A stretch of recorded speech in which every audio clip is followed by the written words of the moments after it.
Hey everyone, welcome to Campus Conversations, the Shawnee Community College podcast, but we are doing a new show here as part of Campus Conversations called Beyond the Bench with Coach Sparks.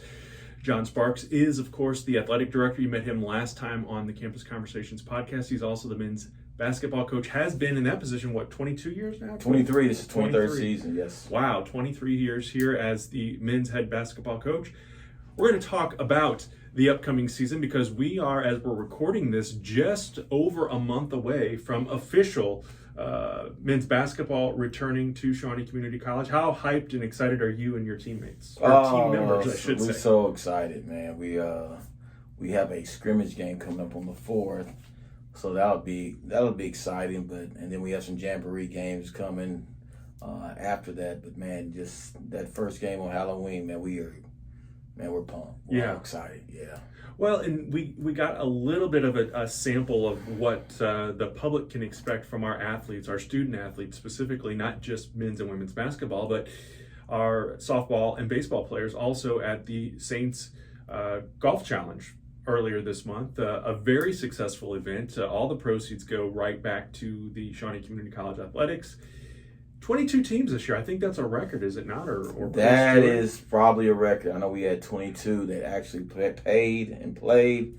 We had another 2 that just said, hey, we want to pay for a team, but we're not going to be able to attend. So that was, since I've been in charge of that, that's a record. I mean, it was a great day. We appreciate everybody that came out and supported.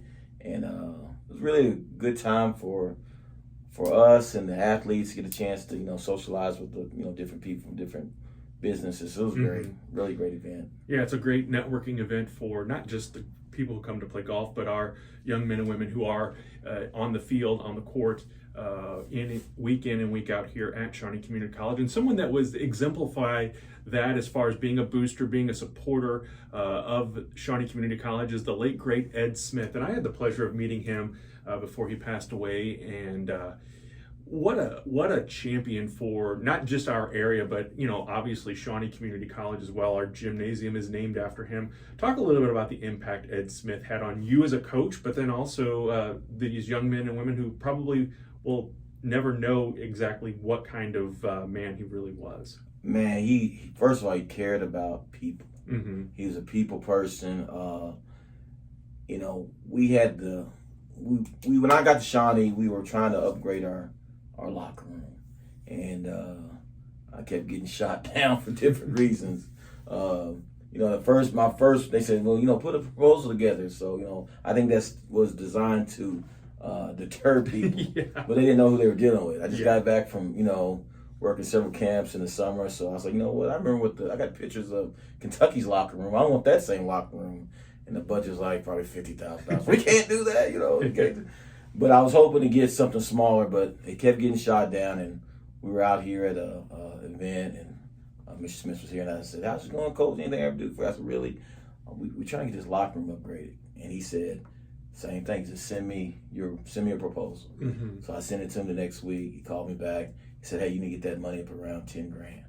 I said, okay, because I was just asking for $5,000. Yeah. And we got it. It was about $11,000.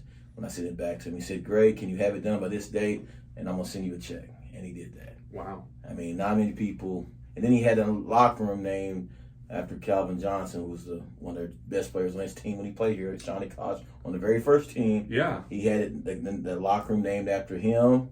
And we had his family in.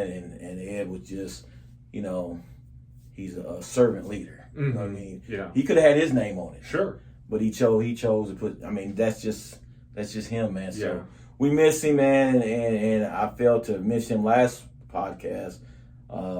He did so much for Shawnee College men's basketball, me in my tenure here. So we really appreciate him. Yeah, I had the pleasure of, he wasn't able to make it in person to our 50-year anniversary, because you mentioned he was on that first team here at Shawnee, and that team actually won regionals. Yep. Yeah. We talked on the phone a lot leading up to that, and he helped me track down former players, and we had a nice little celebration here to remember that 50-year anniversary back in 2023, about a year before he passed away. But it was, again, you could just feel the positivity and the energy with those phone calls and the conversations we had, and then those who were here and just kind of talking about him and those great memories. And the Edward M. Smith Gymnasium right here at Shawnee Community College, thousands probably by the time it's all said and done coming through playing, whether it's volleyball, basketball. You've got the little campers that come here and Yes. that gym floor. I was just looking at some old videos. That's almost been 3 years now. It's hard to believe that gym floor has been, the new, we call it new, but it's been almost 3 years. And I'm so thankful. Oh my goodness. It was that when they were in renovation. Yeah. And we were practicing everywhere from Massac County to Century to Meridian to Cape Girardeau. We didn't know it was going to be that difficult. But after it all came to pass, and we were so grateful and so thankful for that. It's been just, I mean, we have the best gymnasium in the league. And the next project that's going on that will impact our indoor sports specifically is a concession area. The crew's actually this week just getting everything kind of mapped out and starting on it. So hopefully by the second half of the basketball season this year, we will be able to sell popcorn and soda and all kinds of other things from that new concession area right outside the gym, which is going to be very convenient. And I think another piece of that puzzle here at Shawnee College as far as those upgrades. And I know the plans also include doing some renovations down at the ball fields. We talked about that on the last podcast. We'll have Matt White, the men's baseball coach. Well, I guess I guess it's just baseball. It's not men's baseball, but he'll be on here very soon as well to kind of give us a progress report and an update on the baseball fields. But it's exciting times around here, and Absolutely. Does that help in the recruiting process to kind of show off what a college has to offer? What do you do when you start that whole recruiting process? Because basketball season is November-ish until February, but you're working year round. It's not just those few months. You're bringing recruits on campus 12 months. I mean, all the time. Baseball, softball. I mean, Coach White had a kid on campus yesterday. Yeah, I saw that for next year. So I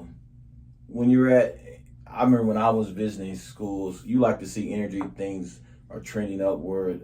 There's growth. You can see that here at Shawnee College with the concession stand. Things are going on at the baseball, softball fields. Like I said, we had the locker room renovation. And next year we did the women's locker room. So it's trending in the right direction. We got the new roof on the back of the school. So when you see that, you see, hey, the school is growing. The school is moving in a positive direction. Mm-hmm. So let's talk about the recruiting process. Obviously here in Southern Illinois, it's no mystery, it's no secret. We've talked about it, our board of trustees have talked about it, our president has talked about it, we've talked about it on this podcast. We have 12 high schools in our district. Mm-hmm. That pond is drying up.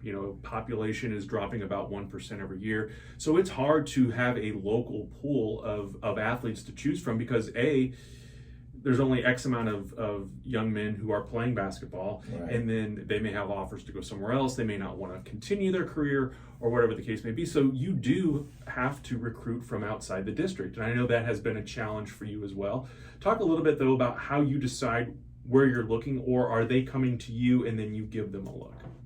Well, there's a lot of different directions we can go with that, Kevin. In the recruiting process in our district, if you're a really good athlete, guess what? You're playing every single sport. Mm-hmm. And it's hard for you to come to college. I'm going to play baseball, I'm going to play basketball. You just can't do it.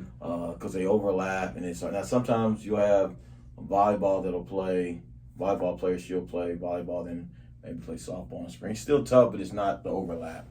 But in regards to the recruiting process, what we look for guys that are serious about the sport of basketball. They play in the summer. They play travel ball.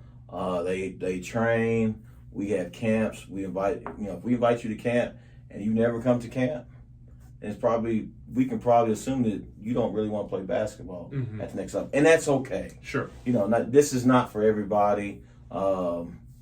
It's a big commitment. And we always recruit the best guys in our district. We don't always get them Mm-hmm. because what people don't understand, our kids in our district are really good basketball players. They're just like the kids we get from Memphis or Chicago or Little Rock or Blytheville or wherever. They're the same. Mm-hmm. And just like I was, we want to get away from home. Right.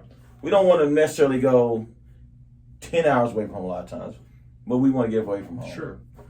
So I know we lost, in the past, we've got some guys we recruited and really know, hey, that we lost to Kaskaskia. Well, it's away from home, but it's not too far. Right, yeah. Or Rent Lake. And the other aspect of it, some kids need to get away from home to get outside of the influence of, because if you're, it's tough. Mm-hmm. You leave high school, if you're starting every game, then you're not starting at Shawnee, you're not playing as much or whatever. And you got people at home, we got some people that we call them haters, Mm-hmm. that make it difficult for you to really grow. So sometimes it's good for me to get away from home and spread your wings and kind of figure some things out. So that recruiting deal is tough. It's tough, but we target guys that are serious about basketball and academics, but obviously they want to come because they want to play basketball. So you try to get a mixture Mm-hmm. of guys. And in regards to men's basketball, we don't recruit. We recruit programs as much as we recruit the actual players. Meaning, Mm-hmm. our example, we've had several kids from Chicago Bogan. Okay, the coach at that time was Coach Goody. May he rest in peace. Well, man, you always get a kid from Bogan because I know what I'm getting. Yeah. You know what I mean? Yeah. I know the stats say one thing, but there's some things that are not on the stat sheet that I know I'm getting when I take a kid out of that program. They've been disciplined. They've had to be on time. They have to act a certain way, so on and so forth. Yeah. They come out of a program that has a certain level of standards. So when I get them, that's one less thing I have to worry about. Mm-hmm. So we like to recruit programs that have had success. They understand winning. It means a kid understands what it's about to be part of a winning program. And they've been coached. We go to, it's great to go to games and watch kids play. Well, I go to a lot of practices. Yeah. It's kind of like, I want to see how the sandwiches are made. Mm-hmm. Yeah. You get behind the scenes, you can see, hey, this kid's really coached. They run a practice, because sometimes you get kids here and you expect, you go through a practice and have a practice plan. They've never seen a practice plan. And it's shocking to them, Yeah. you know what I mean, that the things they have to do. How involved are you with the high school coaches, but then also the parent or guardian of the athletes that you're going after or that you're looking at? I'm highly involved with both. Mm-hmm. Because you're getting the whole group. You know what I mean? Yeah, sure. When you sign a kid, you're getting mom, dad, grandma, whoever it is, and depending on the relationship with the coach, you're getting that guy as well. Mm-hmm. I know I'm very protective of my guys. Yeah. And when it comes to recruiting process, I tell guys, I don't tell guys where to go, but I'll tell them, hey, you want to be careful going this place. I'm not sure about this guy Mm-hmm. or that program. I don't know if it's a good fit for you. And there's several coaches that are like that. Going back to Coach Goody, the first Bogan kid we had, he told me, this is your shot. I didn't know what he meant. He meant like, if this doesn't work, you don't take care of my kid, you're not only not going to get another Bogan kid, but you might not get another kid out of Chicago. Yeah. So right. I had to make sure. And that didn't mean I give the kid special treatment, and he plays so much, but that I put him on track to graduate. Yeah. That he's going to class. That I take care of him as far as making sure, that he's not mistreated, that type of deal. So you take the whole basket with that. You want to know the coach, because obviously the coach deals with that kid every single day.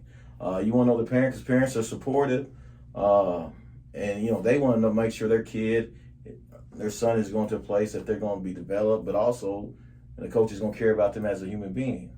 The other side of the coin is I don't recruit kids that have over-involved parents. I don't do it. Yeah.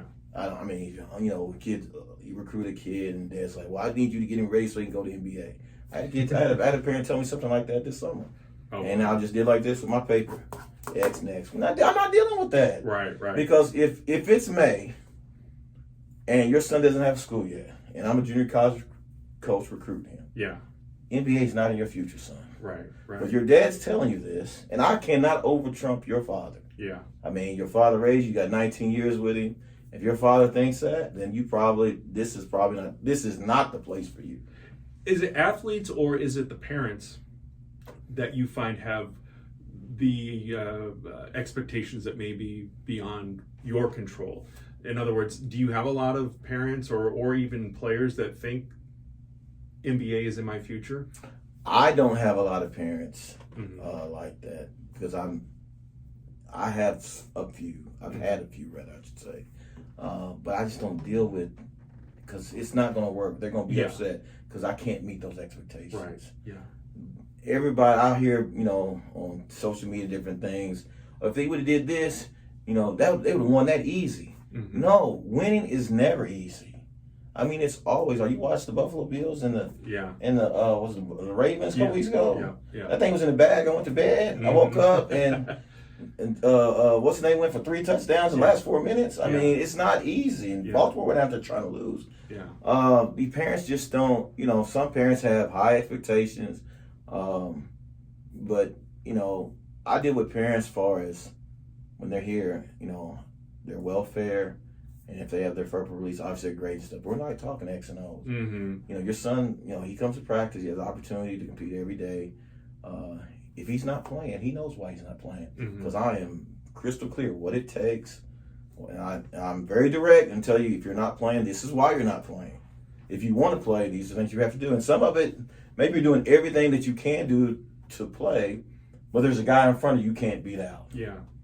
And that happens. It's just, Savion was a really good player for us, but he had several DNPs his first semester because he was behind Mike Miller, who ended up being a pro, and Satch McDonald, who was a stud also. But the next part of the conversation is, with Savion, you got to stay ready. Then Mike Miller gets hurt, tears some ligaments in the ankle, and Savion gets his first start and has like 26. Yeah. Then he has 25. Then he has 19. Then I got Mike Miller at my door next morning and said, Coach, I'm ready to come back. Because Savion, and they got the little freshman out here just cooking. Yeah. So that's part of it. So when, you mentioned social media, and obviously for as many benefits as it has, we can connect and you can watch film from virtually anywhere. What was it like, though, because you've been here, as we mentioned, 23 seasons, before social media was what it is today. How were you looking at athletes that maybe weren't around here that you couldn't go and watch practice, or were you making that effort to go, or do they send in VHS? How did that process Oh, gosh, Kevin. I had a 13-inch monitor on my desk with the TV monitor with 2 VCRs stacked on top of it, and that's why I can't see now. Wow. But there was also this deal called the Bolus Report. Rick Bolus out of Kentucky would send this report, and you would read it. It would cover certain states, and I would read it and mark different guys, and it had numbers. You called the coach, and you called the kid, and that's the way you would do it. And he had a camp in the summer you would go to. I'd go down there and spend a couple of days, and kids from everywhere there, 300 kids in the camp. I remember calling one kid from Indianapolis, from Marion, Indiana. You might have heard him, Zach Randolph, of Memphis Grizzlies. I didn't know Zach, and he's like, appreciate you calling, but I think I'm going to Michigan State. So I was like, I think I need to drop down to the next page of this recruit. I was young, Kevin. I didn't know much. Oh, yeah. But you got to shoot your shot. It's changed a lot with the social media. Kids can kind of promote themselves. We encourage our guys to promote themselves. We send videos out there after every single game, highlights of the game, but also if last year Johnny Anderson has 25, or Ladricus Pittman has a great game, we send those out, put it on social media, and we also send it directly to those 4-year coaches we think those guys are interested in and that they can play, they can play. It's that whole process of, because as you said before, we talked on the last podcast, you can get there from here. So start at Shawnee. The sky is the limit in a lot of cases. Another thing we talked about earlier, we want to be consistent. Keep sending. There's some guys here on our team right now. The reason they're here because they were consistent. Jaquez Calhoun, he recruited us. Now he played for Strength and Motion for Coach Reed, who's a really good friend of mine, and we've had some dynamite players from Coach. But he recruited us because we were not going to take it, and he came up, and we're going to take him, and About a month went by, we didn't hear back. We signed somebody else. He said he wants to come. We already moved on. And then some things changed again because recruiting's always changing. Yeah. And we had a spot open up. Coach Reed calls me, hey, you got anybody decommit? Well, we actually did about 10 minutes ago. And we end up getting him. So you just never know. The thing you know about recruiting is you have to do it daily. Yeah. Because the landscape's always changing. When you're ready to sign a kid, he may not be ready to move. But when that kid's ready to move and sign, you got to be ready because it's going to happen quick. And I guess you can't take things personal like that either. No, and coaches, some of us take it personal. That so-and-so signed somewhere else and I'll unfollow him. Yeah. Well, I mean, why? I mean, he chose to take another job based somewhere else. Why are you mad at him? Yeah. And even with us, we have 2 kids on our team right now that we recruited heavy. Tyree Jackson recruited heavy. He went out to Dodge City. I still don't understand why he's 14 hours from home. He's from Blytheville. He's an hour and a half, whatever it is. Mm-hmm. He's got 2 of his best friends playing here. They're killing it. He goes 14 hours away from home. There's nobody from home. He don't know anybody there. And then by Christmas, I think I made a mistake, Coach. Mm. Well, I can't hold that personal. You want to come back? Yeah. Then come on back. Yeah. Because you should have been here to begin with. Right. And then this year, his brother did the same thing, went somewhere else in Arkansas. Coach, I should have came here to begin with. Well, come on, man. Yeah. So you can't hold it personal. We all make mistakes, and I'm a firm believer things happen for a reason. That is very, very true. I'll be honest. I'm trying to look over at your notes. I don't have my glasses, so you kind of tell me where we need to go next because, we've talked about kind of that heart. There are obviously traits on the court that you look for as a coach, but what else does it take to make a basketball player, a Shawnee Community College basketball player? Because I imagine each coach has kind of a different quality that they're looking at, maybe that is different from what maybe Rend Lake or John A. or SIC or some of our other schools that we play against. So what are you looking for specifically in a player that goes beyond their skills on the court? I like really tough guys. Mm-hmm. I mean, tough guys. And that don't mean you'll fight somebody. Yeah. But that means you won't stop fighting for it. Mm. Tough guys. We love athletic guys. We like to get some 6'8", 6'9" guys that are like that. We've been striking out a little bit on that. Yeah. But the guys we have, no matter, like little Keyshawn was like 5. Well, we probably fudge. He's 5'6", but he probably not that. And 125, 130 pounds. But he's one of the toughest guys every single night on the floor. Yeah. I mean, tough. Guys that will compete nonstop, no matter what the score was. We had 4 overtime games last year. Mm-hmm. Second semester when we had like 8 guys. We won every single one of them. Yeah. Every single one of them we won. That's awesome. We're at Wabash Valley down like 19 with 7 minutes left, and then we're down 9 with 52 seconds left. And Xavier Bell hits a shot with .5. We go in overtime. We win by 6. That's awesome. But they didn't quit, and they had every opportunity, every reason to say, you know what, this is over. Yeah. Coach is yelling at me. This is tough. The refs aren't giving us a call. I got biology in the morning. Whatever. They had every opportunity to quit, but they chose to fight. So for us, I look for guys. One, obviously, you got to be coachable, but they got to be tough. You got to play really, really hard. And then we talk about skills. Can he shoot it? Depending on what position, can he shoot it? You need a guy to be able to shoot it. Can't have, in this day and age, guys that can't shoot are a liability. And this is probably just as important as being tough. You have to have a work ethic. Mm-hmm. Not like, well, I come to practice every day, coach, I work hard. That ain't enough. Right. That's not good enough. You got to be, are you coming in the morning, getting extra work in? Are you staying late? Are you getting, a second individual in? Because what got you here to Shawnee is not good enough to get you to the next spot. Yeah. You have to do more.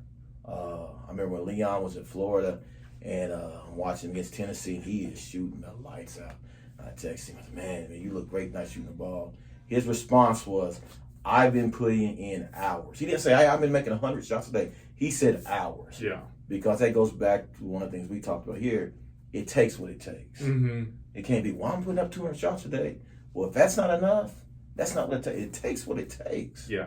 So we're big on that, man. I think I've mentioned it to you before. I love walking past the gym an odd hour of the day when it's not a scheduled practice and you've got 5 or 6 guys in there. Sometimes there's 1 or 2 in there, but they're making those shots. They're running up and down the court. They're doing their thing.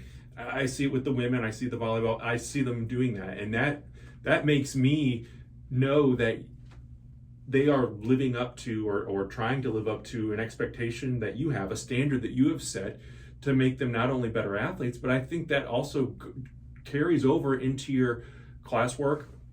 It'll carry over into your profession when you get a career and you're a father or a mother or a parent.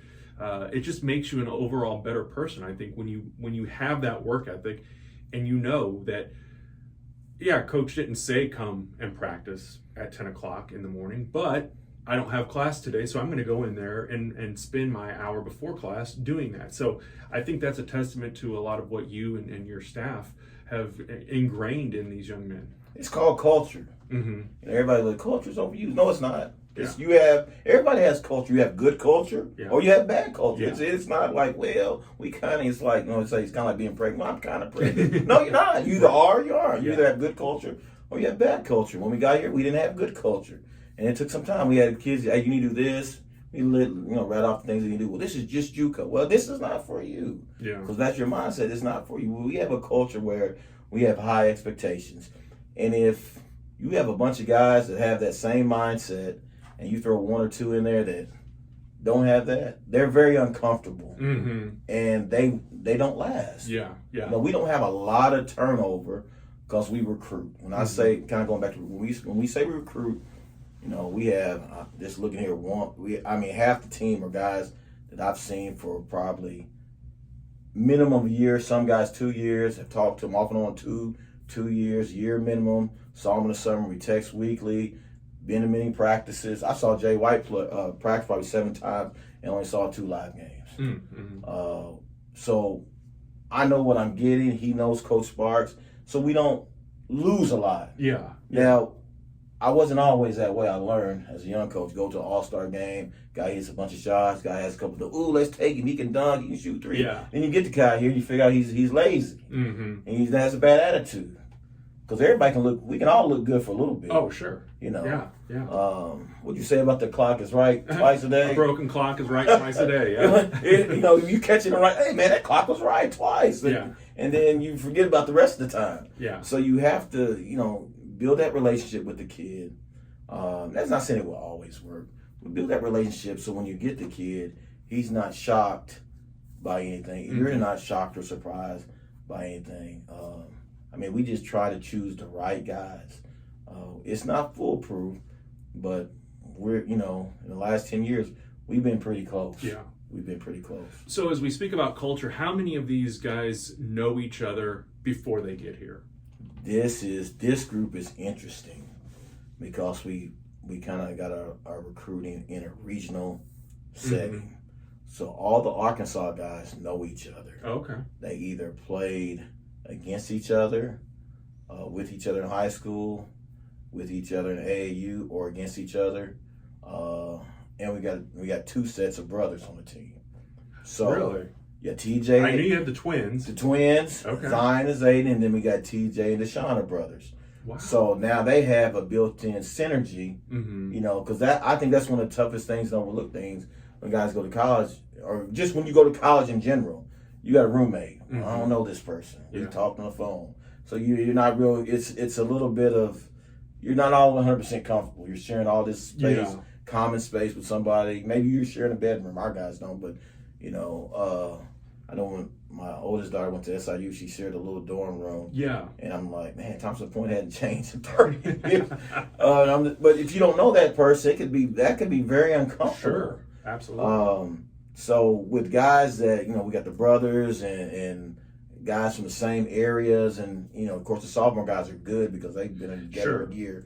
It makes the transition easier where you can move into the basketball. When you move into the basketball portion, there's already a certain level of trust because he's my brother, or I know this guy already. We played together. We played against each other. There's a certain level of trust and some certain a level of familiarity with each other. Have you found, and I don't know if you've had brothers before, but are they more competitive with each other, or are they more protective of each other? I know twins is probably a different circumstance than the other set of brothers that are Well, not twins. Me having a brother, it can go either way. Yeah. We're very competitive with each other. And when my brother played here, he played with Shane and Sean Green from Bernie, Missouri. Okay. And I've never seen two twins so competitive. They would argue on the floor with each other. Really? Oh, yeah. Make a shot, Shane. Shut up, Sean. And it was just like, what's going on? But you better not attack them two. Yeah. You know, because they turned into the Wonder Twins basically at that point. They are protective of one another, but they push each other too. Yeah. It's almost like they have an accountability partner, and they can say stuff to each other, just like I'll say to my brother that nobody else can say to him, and he can't say to me. Yeah. Which is, I appreciate. And even, a step further, like my coaching staff. Coach Carl and I've been together since kindergarten. Oh, wow. All right. So there's certain stuff he can say to me directly. Yeah. And I get it. Savion can say things to me because he, and even Coach Jeff, who hasn't been with me near as long, but Coach Carl and I in particular, we can call each other on the carpet, and he has. Hey, you were wrong. You shouldn't have did that. That wasn't right. I disagree. And if he says that, then I know it carries a bunch of weight. That's awesome. So culture, obviously very important. What other ingredients, if you will, kind of come together to make that team click and be cohesive? And, obviously you want that to click and be successful, but even on your unsuccessful seasons, there are elements that have to come into play to make it at least worth your while. The guys don't know this, so if they watch this, one of my tricks will be out the bag. But I like to create adversity. Okay. Because if the first time you really see some true adversity is when you get in the game late, then it's too late. You're not prepared. You can't prepare for it. Yeah. So I create adversity in practices, in drills. We had one kid that missed study tapes last week. So everybody's got pyramids. Oh. If you don't know what pyramid is, we'll explain that on a whole nother episode. Okay. It is brutal, right? So nobody's happy. Well, it gets worse because I saw opportunity to create more adversity. Well, so-called kid that missed, his ankle was hurt that day. So he iced. So I guess we're not running pyramids. Oh, no. Y'all going to run, and he watches. So now there's major adversity. Wow. You know what I mean? Yeah. I'm getting punished. I'm going to class coach. Right. I was on time. Yeah. And he's sitting down and I'm running. So now there's adversity. Yeah. Now how are you going to handle that? You see what I mean? Right. You have to figure out, it's kind of like conflict resolution. Yeah. You have to figure out how you're going to handle that. Now, as bad as the pyramid is, nobody's losing blood or losing a body part. Yeah. So you create that adversity, and they're going through that together as a team. Mm-hmm. And there's only one bad guy in there, and that's me. So now they got a common foe to, man, Coach Barks, they're either going to, not run hard, which means we'll do a bunch more running, or they're going to be like TJ, some of those guys were, Izzy in particular, they're two of our leaders. They're like, you know what? I'm gonna run every one of these hard. Coach Sparks can't break me. Mm-hmm. And when we start getting to that point, I know we got a team. Yeah. I know we're going to be pretty good. Now, do they come after the guy that is sitting there not doing it? And... Oh, now I can't tell you all what happened when they got back to the house, but I know the next day there of might practice, have been a conversation.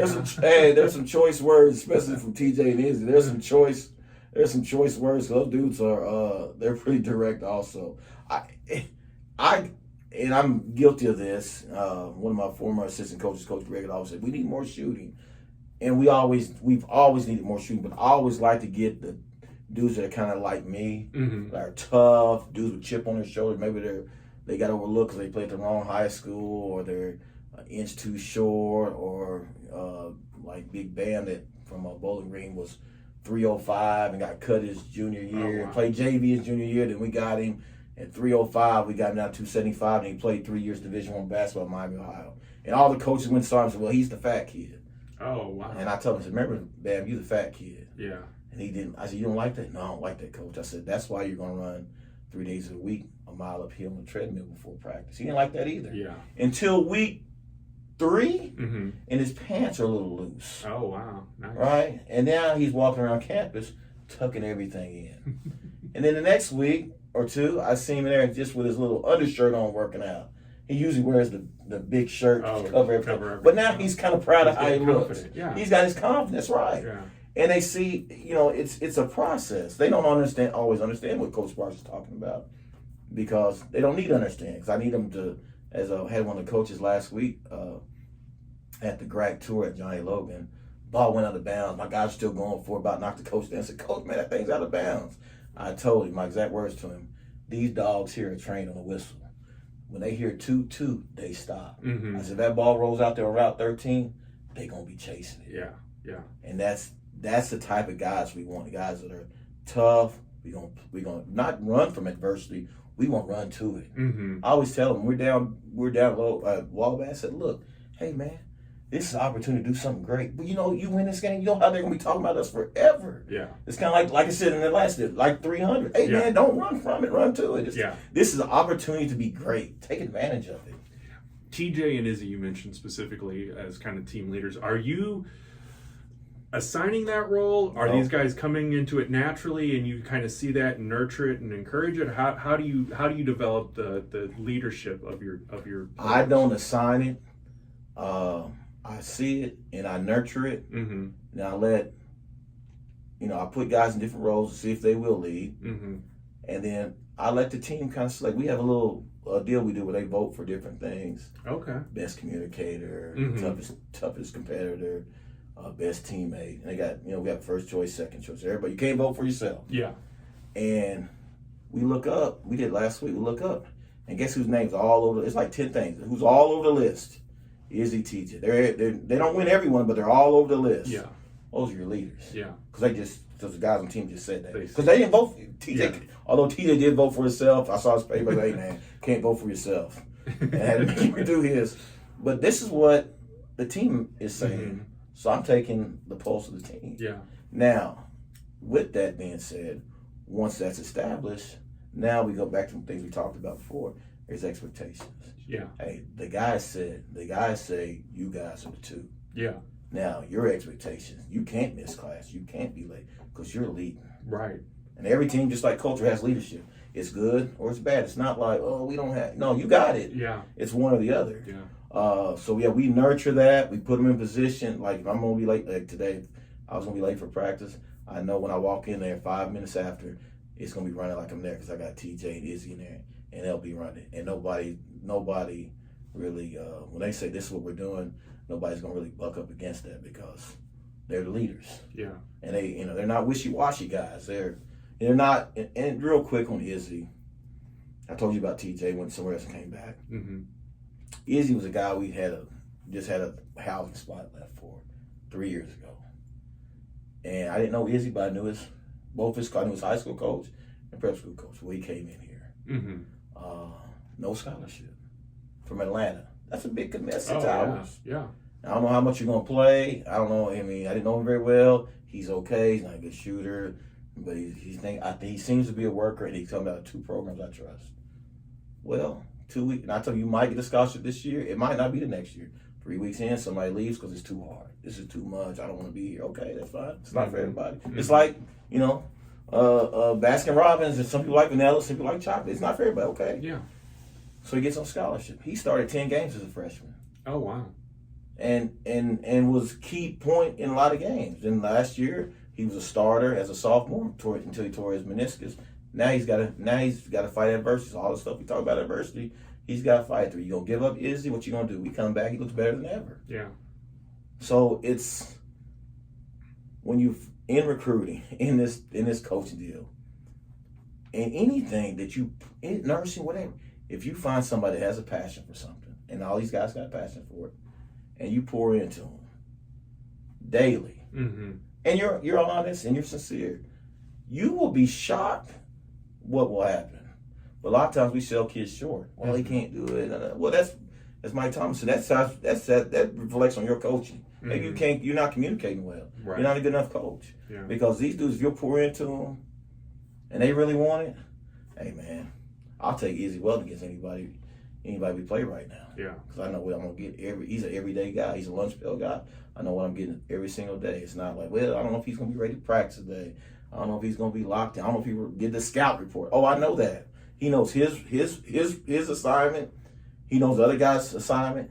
He knows his position on the floor. He knows other 4 or 5, all the sets of the other 4 or 5 spots, just in case coach needs to put me there, because that's how he thinks, and he's serious about it. Yeah. How do you set expectations? You know, obviously you want to win every game. You want to be the champions. You want to do this, you want to do that. But there's also reality that comes into play. And then as the season moves on, you have players maybe that get injured. They don't play as well as they maybe anticipated playing.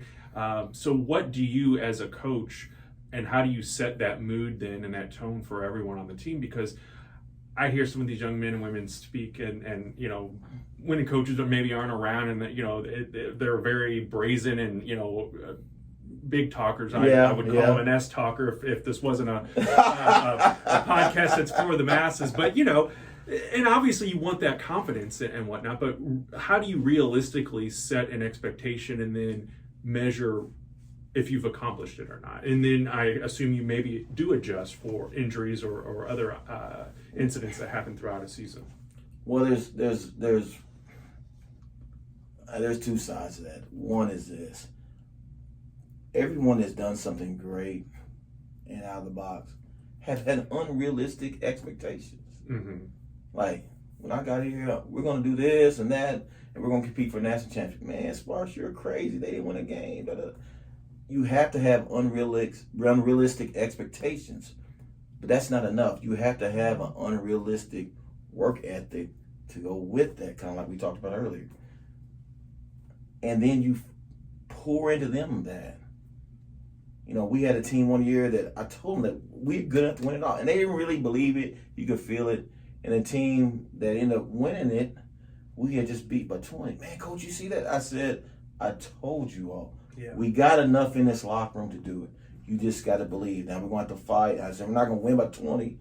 You know, last year was a great example. We had like 8 dudes. We lost 4 starters. And we go to Wabash, and they're loaded, and they're always good, and they're well coached.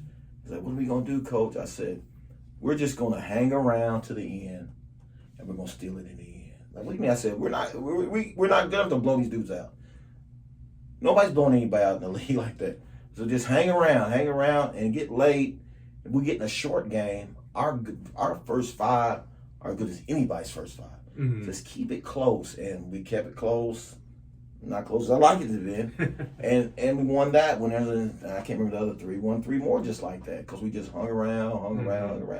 But you got to coach them. And my favorite is watching, you know, you ever watch boxing matches, and then they go to the huddle. Man, that dude's the best hype man in the world. Champ, you right there, champ. You got to, you got to kind of be like that. You can't always be the other way. You got to be so positive with them. You're right there. And you got to be unrealistic a little bit, and that's okay. Because otherwise, why are you doing? Well, how you gonna be this? I hate when coaches do this. How you gonna be this year? Because I don't know. You're talking. You've been working 10, 11, 12 months, and you don't know. Yeah, right. And when they ask me how you gonna be this year, man, we're gonna be good. Really? Oh, I think we be top 20. Mm-hmm. Why? Because we've been putting in work. I know what we have. Yeah. You absolutely have to. You know, they say if you don't believe in yourself, how are you going to get anyone else to believe in you? So, and if you don't believe in yourself as Shawnee, why would people come here and play for you? Yeah. I mean, why would you have people come if you don't believe? You got to sell them a dream and show them the receipts. That's the big thing. They got to show receipts. Hey, look, if you do this, this, and this, you can go here. What are you talking about? Well, look, here's the 300 guys we've had here. Here's the 70 grads. Here's the 300 plus wins. Here's the 8 academic All-America. Here's the 9, 10, 12 professionals. 20 Division I guys, so on and so forth. You show them the receipts. Yeah. You see them in my office. I got the stuff on the wall. Yeah, I got the receipts on the wall. Absolutely. Proof is in the pudding. Coach, we're going to be talking indefinitely, not on this particular podcast, but we're going to make a series out of this, Beyond the Bench, and I look forward to having more conversations. All things Saints at Shawnee Community College Athletics. Is there anything this week, though, that you want to touch on for the upcoming men's basketball season? We're just getting ready geared up for the scrimmage on the 4th of October. Mm-hmm. It's kind of cool. Brusher University varsity team's coming in here. Okay. Their head coach is Matt Karn. Okay. They played here at Shawnee in my early years, my first 5 years, I guess. They went on and played at University of Nebraska, played a little professionally. Was with the Cleveland Cavaliers, I think, for a little bit as a scout. And he's at Brusher, and it's always good to see when family comes back home, man. Yeah. We're going to do a little recognition for him. I don't think if he knows it. I guess he does now since I spilled the beans. But Matt, going to be excited to see him, man. I always root for my guys that have gone on, and whether it's coaching or whatever they're doing. I'm just proud of those dudes. That may be a topic for another episode too, is students coming back to face the teacher, so to speak. So if you've got stories or instances of that, we'll plant that seed and get that ball rolling here soon as well. We mentioned Coach Matt White from the baseball team. We also have Mark Mizell coming up for the volleyball team. So lots of things going on here with the Campus Conversations podcast, Beyond the Bench, Saints Unleashed. It's all happening right here. Whether you're listening or watching us on YouTube, we do appreciate the support. Check out shawneecc.edu. You can click on our athletics page and see all the schedules, athletes, rosters. Learn more about the Saints and how you can be here and be a part of our audience, our crowd, and supporting and cheering and checking out, hopefully in January, that new concession area as well. Coach, anything else before we say goodbye? Man, go Saints. Hope to see you guys at the games. Absolutely. Go Saints, and we will see you next time. Thanks for being a part of Campus Conversations. Be sure to leave a review on your favorite podcasting app, and if you have questions or concerns, contact us at shawneecc.edu.